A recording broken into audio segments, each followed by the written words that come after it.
അങ്ങനെ ഫൈനലി നമ്മളെ വണ്ടീൻ്റെ പ്ലാറ്റ്ഫോമിൻ്റെ പെയിൻറ്റ് വർക്ക് കംപ്ലീറ്റ് ആയി. പ്ലാറ്റ്ഫോമിൻ്റെ എന്ന് എടുത്തു പറയാൻ കാരണം നമുക്ക് ഔട്ടർ സൈഡിൽ ചെറിയ കുറച്ച് പെയിൻറ്റ് വർക്ക് പെൻഡിങ് ഉണ്ട്. നിങ്ങൾക്കിപ്പോൾ നോക്കിയാൽ മനസ്സിലാവും എന്ത് ഭംഗിയായിട്ടാണല്ലേ പെയിൻറ്റ് വർക്ക് കഴിഞ്ഞപ്പോൾ വണ്ടീൻ്റെ ഇൻറ്റീരിയർ. പഴയൊരു ഫോട്ടോ ഞാൻ ഇതിൽ ആഡ് ചെയ്യാം, നിങ്ങൾക്കിപ്പോൾ കണ്ടാൽ മനസ്സിലാവുന്നുണ്ടാവും. നമ്മളെ വണ്ടി വർക്ക്ഷോപ്പിലോട്ട് എത്തിക്കുന്ന സമയത്തുള്ള ഒരു അവസ്ഥയും നമ്മൾ ഇത്രയും ദിവസത്തെ മെനക്കേടിൻ്റെ ഒരു റിസൾട്ടും നിങ്ങൾക്ക് ഈ ഒരു ഫ്രെയിമിൽ കാണാൻ പറ്റുന്നുണ്ടാവും. ഇനിയിപ്പം നമുക്ക് പെയിൻറ്റ് ചെയ്യാനുള്ളൊരു ഭാഗം എന്ന് വെച്ചാൽ ഈ കാണുന്നതാണ് കേട്ടോ. ഇവിടെ ഇപ്പോൾ നമ്മൾ അകത്ത് വെൽഡ് ചെയ്യുന്ന സമയത്ത് ചൂടടിച്ച് പൊള്ളിപ്പോയതാണ്. അപ്പോൾ നമുക്ക് എന്തായാലും അതൊന്ന് പെയിൻറ്റ് ചെയ്തെടുക്കണം. പിന്നെ നിങ്ങൾ ആ വീലിലോട്ട് ആരും നോക്കണ്ട, അത് തൽക്കാലം നമ്മളൊരു വീല് എടുത്ത് അവിടെ കൊള്ളിച്ച് വെച്ചതാണ്. നമ്മളെ വീല് ടയറൊന്ന് മാറാൻ വേണ്ടി കൊടുത്തിട്ടുണ്ട്.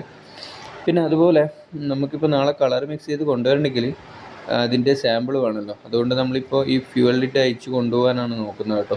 പക്ഷേ ഭയങ്കര ടൈറ്റാണ് സംഭവം, എന്താണെന്ന് അറിയില്ല. ചേട്ടനത് ആകുന്ന ശക്തി എടുത്ത് നോക്കി അഴിക്കാൻ പറ്റുന്നില്ല. അപ്പോൾ അവരുടേതായ എന്തൊക്കെയോ ടെക്നിക്ക് ഉപയോഗിച്ചത് അഴിക്കാനുള്ള ശ്രമത്തിലാണ്. അങ്ങനെ ഫൈനലി നമുക്കത് ലൂസായി കിട്ടിയിട്ടുണ്ട് കേട്ടോ. അപ്പോൾ നാളെ ഏതായാലും നമുക്ക് ഈ ഒരു ഫ്യൂവലിട്ട് എടുത്ത് പെയിൻറ്റ് മിക്സ് ചെയ്യുന്ന ഷോപ്പിൽ കൊടുത്തിട്ട് ഈ ഒരു കളറുമായിട്ട് മാച്ച് ചെയ്യുന്ന കളർ മിക്സ് ചെയ്ത് ഉണ്ടാക്കിയിട്ട് കൊണ്ടുവരണം. അപ്പോൾ എന്തായാലും ഇനിയിപ്പോൾ നാളെ കാണാം.